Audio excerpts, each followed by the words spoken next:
Sabah 10 maydır. Bu tarix artıq Azərbaycanda son 30 ildən artıq ki, qızıl hərflərlə yazılıb. Bunun da səbəbi ondan ibarətdir ki, Kamran, bizim ulu öndərimiz 1923-cü il 10 mayda Naxçıvan şəhərində anadan olub. Təbii mənim həyatım elə olub ki, hətta uşaqlıq illərindən ulu öndərlə bağlı olub. Bunun da səbəbi ondan ibarətdir ki, mənim atam da Hüseyn Hüseynov. O da 23-cü ildə anadan olub və Bakı Dövlət Universitetinin Tarix Fakültəsində ulu öndərlə bir yerdə oxuyublar. Bundan irəli gələrək hətta 60-cı illərin əvvəllərində, Moskvada 87-ci illərdə bir sıra mənim şəxsən ulu öndərlə təmaslarım, görüşlərim oldu. Əlbəttə, bunların hər biri barəsində mən vaxt alıb uzun-uzun danışmaq istəmirəm. Ancaq bir onu xatırlayıram ki, 69-cu ildə ulu öndərin hakimiyyətə gəlişi ilə Azərbaycan tanınmayan ən geridə qalmış respublikalardan biri idi. Az bir müddətdə, 69-dan 83-cü ilə qədər Azərbaycan Respublikası demək olar ki, SSR miqyasında birincilərdən biri oldu. Respublikamız xeyli qabağa getdi. Kənd təsərrüfatı sahəsində, sənayedə, elmdə, təhsildə, mədəniyyətdə.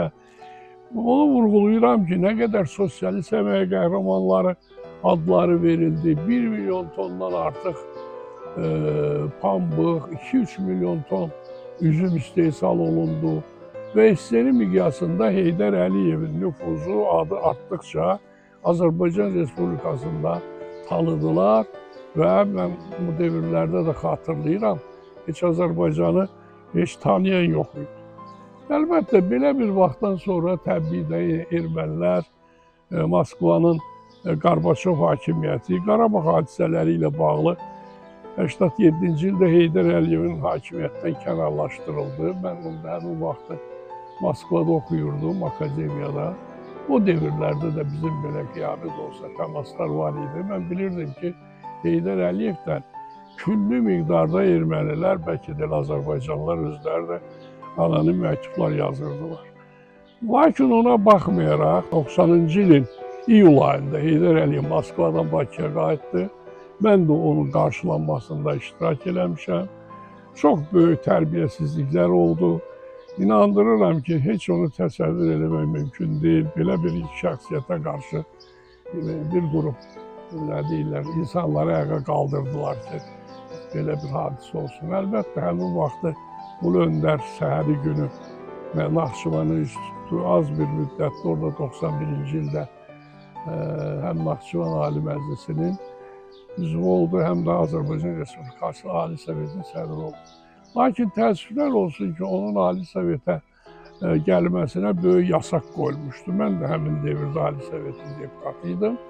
Müəyyən adamları öyrədirdilər, başda mütəllim o polyanişk olmaq şərti ilə müxtəlif bahanələr gətirirdilər. Onun zala daxil olmasına imkan vermək istəmirdilər. Hətta çıxış eləyəndə imkan vermirdilər, böyük tərbiyəsizliklər eləyirdilər. Belə bir vaxtda 92-ci ilin mart ayında bu Xocalı hadisəsi ilə bağlı artıq fövqəladə sessiya keçirildi. Bütün millət başa düşdü ki, artıq Mütəllimov hakimiyyəti idarə eləyə bilmir. Mən də o devirdə, həm də gənc bir polis zabitiyəm, Ağdaşda polis rəisi işləyirəm. Mən tribunaya qalxıram və birinci dəfə, ona qədər Heydər Əliyevin adını heç kəs tutmur. İnandırıram, heç adını çəkməyə də qorxurlar. Belə bir vaxtda tribunadan bir yarım saata qədər çıxış edirəm və göstərirəm ki, bu binanı tikdirən şəxsi niyə görə bu binada oturmaq hüququ olmasın? O hamımızdan zəkalıdır, böyükdür, böyük tarixi şəxsiyyət. Biz onu hakimiyyətə dəvət eləməliyik. Biz bax bu zabit şəx oğlan, özümüzə düşmən eləmişik. Gəlsin, otursun bizdən iştirak eləsin. Biz de ona baxaq, bizdən böyükdür, hamımızdan böyükdür. Mən elə gəlir ki, buradan yoksan olmaz. Bu 92-ci ilin mart ayı. Təbii ki, bu hadisə çox qeyri-hadisəslənir. Mənə qarşı təqiblər, təzyiqlər, hətta xahişlər ki, sən niyə belə danışdın? Hətta öz yaxın çevrəm. Ancaq ona baxmayaraq mən Ondan 2 gün sonra Mərkəzi Televiziyada, Azərbaycan Televiziyasında canlı efirdən bir daha həmin çıxışımı təkrar elədim və həmin çıxışım o devirdə Xalq qəzetində, o vaxt Xalq qəzeti idi, bəli, Ali Sovetin qəzet orqanı idi. Bir də Ədalət qəzetində və bir sıra media orqanlarında çap olundu. Onlar hamısı bugün də tarixdə qalır. Əlbəttə, bunları mən deməkdə məqsədim o demək deyil ki, elə Cahangir Hüseynov çağırdı. Yox, Azərbaycan xalqı artıq başa düşürdü ki, artıq nə ondan sonra hakimiyyətə gələn cəbhə hakimiyyəti idarə edə bilmir. Bu fakt idi. O demək deyil idi ki, biz cəbhəçilər ya Mütəllimov Azərbaycan xalqının düşmənidir. Yox, bunlar idarə eləmək qabiliyyətləri yox idi. Bunların mən canlı şahidiyəm. Ben hem Milli Məclisin üzvü kimi, o devirdə Ali Sovet idi, sonra da bir polis rəisi kimi. Əlbəttə, bunun da sonunda biz 93-cü ildə Heydər Əliyev Bakıya gəldi. Onda qardaşı Həsən Əliyevin 40 mərasimi idi. Mən də onunla şəxsən görüşdük və çox belə bir saata yaxın görüşümüz oldu. Bu görüş əsasında məni tanıyırdı təbii. Mən ona inandırdım və xahiş etdim ki, mütləq bir şəhərə çıxmalıyıq. Və belə bir vaxtda biz fevral ayının axırları idi, 93-cü ilin. İndiki 28 may metrosu ətrafına çıxdıq. O devirdə yapın da bir sıra üzvləri bizdən idilər. Böyük bir izdiham yarandı. Ora həm metronun yanı idi, həm də Sənaye Universitetinin ətrafı idi. Və Ulu Öndər baxdı ki, həqiqətən də Azərbaycan xalqı onun dəstəyini görmək istəyir, onun hakimiyyətə gəlməsini istəyir. Az bir müddətdə biz 135 Ali Sovetin deputatının imzasını topladıq və bunu təqdim elədik. Həm Prezident Əbülfəz Elçi bəyə, həm də Ali Sovetin rəhbərliyinə ki, Milli Məclisin qanununa əsasən sessiya çağırılmalıdır. Bu faktdır, bunu heç kəs inkar eləyib təxirə sala bilməz. Lakin onlar müxtəlif bahanələr gətirirdilər, uzatmaq istəyirdilər. Bu may ayı idi, 93-cü il. Hətta Sürət Hüseynov da qol çəkmişdi həmin müraciətə, o 134 deputatın içərisində. Belə bir vaxtda yenidən bizim o xalq cəbhəsi, Müsavat hakimiyyəti idarə edə bilmədi. Böyük qarşıdurma əmələ gəldi, Gəncə hadisələr oldu. Və vətəndaş müharibəsi təhlükəsi qarşısında qaldıq. Onda da məcbur oldular artıq Ali Sovet çağırılmalıdır, Heydər Əliyev Ali Sovetə sədr gətirilməlidir. O devirdə də məcbur oldular 15 iyunda Ali Sovetin, onda Milli Məclisin icrası. 1993-cü ilin 15 iyunda, onda Milli Şura idi, orada Heydər Əliyevin namizədi irəli sürüldü.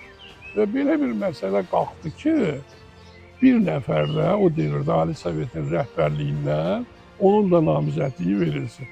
Hətta mənə də müraciət etdilər ki, siz də onun tərəfində söz deyin, bunun namizədliyi keçsin. Ancaq mən dedim ki, yoldaş, artıq Ali Sovetə 3 sədr gəlib və Azərbaycan Respublikasında böyük bir anarxiya yaranıb. Yenidən bir nəfərdəki başqa bir təkrar adamın hakimiyyətə gətirilməsi böyük bir anarxiya olar. Və mənim o çıxışımda var 15 ilindəki mütləq Heydər Əliyev hakimiyyətə gətirilməlidir. Burada gəlin oyunları qutaraq. Bu oyunlar başlayıb 88-ci ilin fevral ayından. Keçən ilin may ayının 18-də biz burada Ali Sovetə sədr seçəndə qaldırıb baxa bilərsiniz. Mən çıxış elədim, göstərdim ki, gəlin Dövlət Şurası yaradaq. Bugün bizim Respublikamızı bir dənə vahid qüvvə var, o da Heydər Əliyevdir bu çətinlikdən çıxartmağa. Ya onu Ali Sovetə sədr seçməliyik, ya Dövlət Şurası yaradıb onu sədr təyin eləməliyik. Qutarmaq lazımdır bu oyunları.